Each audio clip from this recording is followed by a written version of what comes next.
Hi friends, ఎలా ఉన్నారు? ఇవన్నీ నేను 2024లో బేక్ చేసిన కేక్స్. ఇది నేను మన మమ్మీ వాళ్ళు చిన్నప్పుడు వాడే కంటైనర్ అనమాట. ఇప్పుడు ఉంది, కానీ ఓవెన్స్ వచ్చిన తర్వాత అవన్నీ అవుట్‌డేటెడ్ అయిపోయినాయి కదా!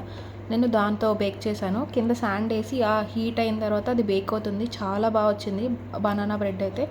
నాకు రెసిపీ తెలీదు. జస్ట్ కేక్ చేయడం తెలుసు. బనానా ఏసేసి నేను ఫ్లోర్ కలిపేసి బేకింగ్ పౌడర్ ఏసాను. చాలా బాగా వచ్చింది. ఇదైతే కనుక నేను ఆ కప్ కేక్స్ ఉంది కదా, మౌల్డ్ ఉంది కాబట్టి నేను ఇది బేక్ చేశాను. చాలా బాగా వచ్చింది.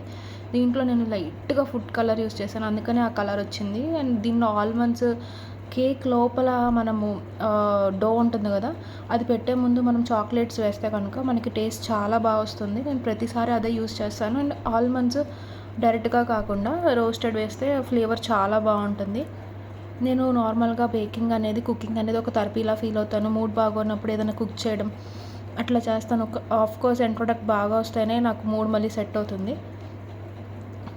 ఈ కేక్ చేయడానికి నేను ప్రీమిక్స్ యూస్ చేశాను. ప్రీమిక్స్‌లో మనం చాక్లెట్ కనుక వేస్తే అది బ్రౌనీ ఫ్లేవర్ వస్తుంది. చాలా బాగుంటుంది. మనం కేక్ రెడీ అయిపోయినాక వెంటనే తినకుండా దాన్ని ఫ్రిడ్జ్‌లో పెట్టుకుంటే మనం వేసిన చాక్లెట్ లేయర్ అంతా గట్టిగా అయ్యి చాలా బాగుంటుంది తింటుంటే. అండ్ ఇది మేము క్రిస్మస్‌కి చేసుకున్న cake. Please subscribe my channel.